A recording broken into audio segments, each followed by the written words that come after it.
Komunikasi. Sebagai makhluk sosial, kita manusia senantiasa ingin berhubungan dengan orang lain. Kita ingin mengetahui lingkungan sekitar, bahkan ingin mengetahui apa yang terjadi pada diri kita sendiri. Rasa ingin tahu inilah yang memaksa kita sebagaimana untuk berkomunikasi. Sepanjang kita hidup, maka kita pasti berkomunikasi. Nah, komunikasi ini adalah proses di mana dua orang atau lebih membentuk atau melakukan pertukaran informasi dengan satu sama lainnya yang terdapat yang pada di gilirannya dan akan tiba pada paling pengertian yang mendalam. Atau dalam arti lain, komunikasi adalah proses penyampaian informasi berupa pesan, ide, gagasan, dan satu pihak-pihak yang lain. Di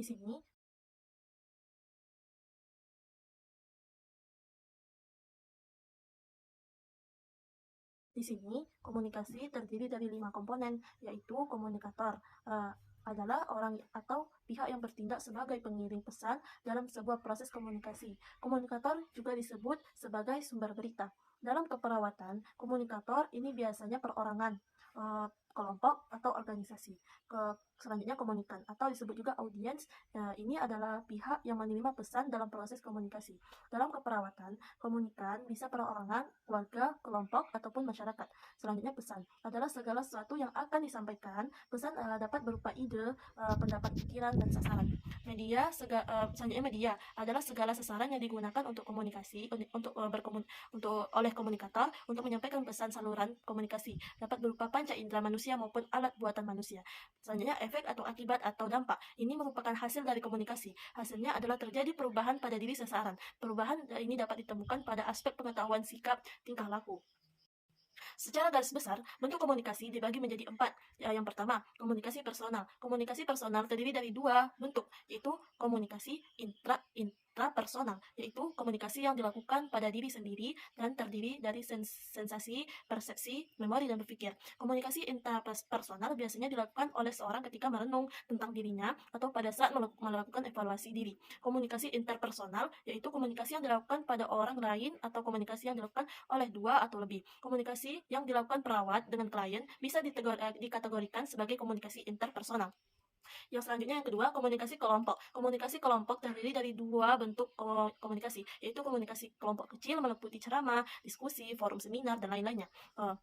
Lalu ada komunikasi yang kelompok besar, artinya dilakukan dengan jumlah pendengar yang banyak, seperti kampanye hidup sehat dilakukan di lapangan. Yang ketiga, komunikasi massa adalah komunikasi yang dilakukan dengan perantara atau media, media komunikasi baik berupa televisi, film, dan lain-lainnya. Selanjutnya, komunikasi media adalah bentuk komunikasi yang menggunakan alat media tertentu seperti surat, telepon, poster, spanduk, dan lain-lainnya.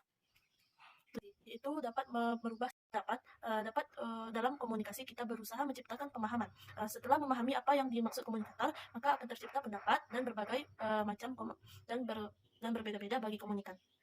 Perubahan perilaku komunikasi bertujuan untuk mengubah perilaku maupun tindakan seorang dari perilaku yang tidak mencerminkan hidup sehat menuju ke hidup sehat. Selanjutnya, perubahan sosial dalam proses komunikasi yang efektif secara yang tidak akan sadar meningkatkan kadar komunikasi berjalan lancar, ada beberapa faktor yang perlu diperhatikan. Faktor-faktor ini dapat bersifat komunikasi positif apabila menunjang keberhasilan atau yang bersifat negatif jika proses penghambatannya terdapat di dalam komunikasi. Faktor-faktor itu adalah yang pertama, kredibilitas. Kredibilitas kualitas komunikator sangat mempengaruhi tingkat kepercayaan sasaran atau komunikan terhadap pesan yang disampaikan. Misalnya larangan merokok yang disampaikan oleh seorang dokter paru akan lebih diterima oleh klien daripada yang disampaikan oleh perawat. Yang kedua, isi pesan. Artinya, pesan yang disampaikan hendaknya mengandung isi yang bermanfaat bagi sasaran. Selanjutnya, yang ketiga, kesesuaian. Dengan kepentingan sasaran, maksudnya adalah pesan yang disampaikan harus berhubungan dengan kepentingan sasaran. Oleh karena itu, dalam berkomunikasi, seorang klien ke perawat harus terlebih dahulu memahami permasalahan klien. Yang keempat, kejelasan. Kejelasan pesan atau pesan yang benar membingungkan atau yang tidak jelas akan membuat sasaran bingung sehingga tidak terjadi perubahan perilaku. Hal ini sering terjadi saat perawat melatih atau selain melakukan keterampilan, mereka menjelaskan kalimat yang kurang tepat atau bisa disebut terbelit-belit. Akibatnya kelainan ini tidak melakukan keterampilan tersebut. Yang kelima, kesinambungan dan konsistensi. Agar pesan yang disampaikan bisa konsisten dan kesinambungan, perawat juga perlu membuat perencanaan yang matang sebelum melakukan intervensi. Jika pesan akan disampaikan selalu berubah-ubah, maka sulit terjadi perubahan perilaku sasaran. Yang keenam, saluran. Media yang dilakukan untuk media yang digunakan harus disesuaikan dengan pesan yang ingin disampaikan. Sebagai contoh, untuk melakukan penyuluhan kepada masyarakat desa dengan tingkat pendidikan rata-rata SD dan SMP, penggunaan lembar balik dengan gambar menarik dan kalimat yang efektif digunakan. Yang ketujuh, kapabilitas sasaran. Dalam menyampaikan pesan, komunikator harus memperhitungkan kemampuan sasaran dalam menerima pesan. Kemampuan sasaran menerima pesan dipengaruhi oleh tingkat pendidikan, sosial ekonomi, dan sosial budaya, dan lain sebagainya. Selanjutnya, komunikasi verbal dan non-verbal. Komunikasi verbal adalah komunikasi yang menggunakan simbol-simbol verbal, baik secara lisan maupun tertulis. Artinya, komunikasi verbal ini adalah komunikasi yang menggunakan kata-kata entah atau tulisan maupun tulisan. Komunikasi verbal ini ditandai dengan ciri-ciri sebagai berikut. Yang pertama, disampaikan secara lisan atau bicara atau tulisan. Yang kedua, proses komunikasi eksplisit dan cenderung kepada dua arah. Yang ketiga, kualitas proses komunikasi seringkali ditentukan oleh komunikasi nonverbal. Lalu komunikasi verbal ini adalah beberapa jenis, yaitu yang pertama berbicara dan menulis. Berbicara adalah komunikasi verbal lokal, sedangkan menulis adalah komunikasi verbal non-vokal. Contoh komunikasi verbal vokal adalah saat melakukan presentasi kelompok dan di depan kelas, dan contoh komunikasi verbal non-vokal adalah surat menyurat bisnis. Yang kedua, mendengar dan membaca. Mendengar dan mendengarkan itu berbeda. Mendengar berarti semata-mata memungut getaran bunyi, sedangkan mendengarkan adalah mengambil makna dari apa yang kita dengar. Mendengar juga melibatkan 4 unsur, yaitu memperhatikan, memahami, mengingat. Adapun membaca adalah suatu cara untuk informasi dari sesuatu yang ditulis. Faktor yang mempengaruhi komunikasi verbal, yaitu yang pertama faktor inteligensi, faktor budaya, faktor kepengetahuan. Yang keempat, faktor kepribadian. Yang kelima, faktor biologis. Yang keenam, faktor pengalaman. Dan komunikasi nonverbal merupakan komunikasi tanpa kata-kata. Komunikasi nonverbal terjadi bila individu berkomunikasi tanpa menggunakan suara. Adapun ciri-ciri komunikasi nonverbal diantaranya yaitu komunikasi nonverbal disampaikan dengan menggunakan isyarat atau gestur, gerik-gerik sentuhan, penampilan fisik, dan banyak lainnya. Proses komunikasi implisit dan dapat terjadi dua arah maupun atau satu arah. Yang ketiga, kualitas proses komunikasi tergantung pada pemahaman tentang resepsi orang yang lain. Nah, komunikasi nonverbal ini beberapa jenis, yaitu pertama, sentuhan. Sentuhan ini meliputi bersalaman, genggaman tangan, berciuman, sentuhan punggung, dan elus mengelus. Kemudian kontak. Yang kedua, kronemik atau penggunaan waktu dalam komunikasi nonverbal. Penggunaan waktu dalam komunikasi nonverbal ini meliputi durasi yang dianggap cocok bagi suatu aktivitas. Selanjutnya, yang ketiga, gerakan tubuh, meliputi kontak mata, ekspresi wajah, isyarat, dan sikap tubuh. Yang keempat, prokemix, yaitu jarak, tempat, atau lokasi posisi. Yang kelima, vokalik atau cara bicara. Yang keenam, lingkungan. Lingkungan juga dapat digunakan untuk penyampaian pesan-pesan tertentu, di antara penggunaan ruangan, jarak, temperatur, penanganan, dan warna. Penerapan komunikasi berdasarkan tingkat usia dan tingkat sosial. Manusia melakukan komunikasi sepanjang rentang hidupnya, yakni semenjak bayi dalam lahir, ibu sampai larisa, bahkan sampai menjelang ajal. Berikut ini menerapkan komunikasi terapeutik pada bayi dan anak. Sejak dalam kandungan, anak berkomunikasi dengan ibu dengan cara menendang dan melakukan pergerakan. Sedangkan ibu dan ayah, kakak, berkomunikasi dengan bayi yang ada dalam kandungan melalui elsa dan kecupan serta panggilan terlembut. Sebelum bayi mampu menyampaikan keinginan dengan kata-kata, top, komunikasi melalui kode-kode khusus. Komunikasi ini disebut komunikasi prabicara. Berikut komunikasi prabicara ada 4, yaitu tangisan. Melalui tangisan, ia memberitahukan kebutuhan seperti lapar, ingin dingin, panas, dan lelah.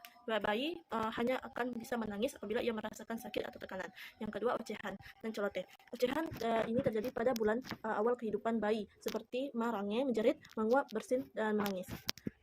Selanjutnya, isyarat. Ini merupakan gerakan anggota tubuh sebagai pengganti bicara. Contohnya, bayi mendorong punting susu, artinya dia telah kenyang. Selanjutnya, ungkapan emosional, mengejang disertai jeritan wajah tertawa. Lalu penerapan komunikasi terapeutik pada remaja. Dalam komunikasi dengan remaja, perawat atau orang lain harus mampu bersikap sebagai sahabat. Walaupun usia masih tergolong anak-anak, ia akan bisa diperlakukan seperti anak kecil. Nah, suasana yang kondusif bagi remaja itu suasana menghormati, saling menghargai pendapat, saling percaya, dan saling terbuka. Selanjutnya, komunikasi pada dewasa dan lansia. Dalam komunikasi dengan orang dewasa sampai lansia diperlukan pengetahuan dan sikap-sikap yang khas. Faktor yang mempengaruhi komunikasi pada lansia itu adalah faktor klien meliputi kecemasan, penurunan sensori, karena yang tidak tahu jika lansia seringkali mengalami penurunan pendengaran, penglihatan, dan sebagainya. Faktor perawat meliputi perilaku perawat terhadap lain. Faktor lingkungan artinya lingkungan yang bising akan merangsang kebingungan lansia dan terpengaruhnya penerimaan pesan yang disampaikan. Komunikasi dalam pelayanan kesehatan, khususnya komunikasi multidisiplin, lanjut ke komunikasi dengan tim kesehatan lainnya. Yang pertama komunikasi antara dokter, perawat dengan dokter. Dalam hal ini, perawat dapat bekerja dalam membentuk kolaborasi dengan dokter. Contohnya, ketika perawat menyiapkan pasien yang baru saja diagnosis diabetes pulang ke rumah, perawat dan dokter bersama-sama mengajarkan klien dan keluarganya bagaimana perawatan diabetes di rumah. Selanjutnya, komunikasi antara perawat dengan perawat.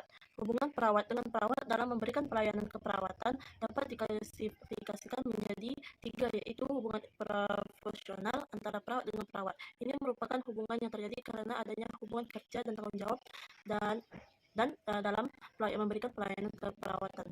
Yang kedua, hubungan struktural merupakan hubungan yang terjadi berdasarkan jabatan atau struktur masing-masing perawat dalam menjalankan tugas berdasarkan wewenang dan tanggung jawabnya dalam memberikan pelayanan kesehatan. Yang ketiga, hubungan interpersonal perawat dengan perawat merupakan hubungan yang lazim dan terjadi saat alamiah. Umumnya isi komunikasi dalam hubungan ini adalah hal-hal yang tidak terkait dengan pekerjaan dan tidak membawa pengaruh dalam melaksanakan tugas dan wewenang. Selanjutnya, komunikasi antara perawat dan ahli terapi. Dalam hal ini, perawat dan fisioterapis menilai kemajuan klien secara bersama-sama dan mengembangkan tujuan rencana pulang yang melibatkan klien dan keluarganya. Selain itu, perawat merujuk klien ke fisioterapis untuk perawatan lebih jauh.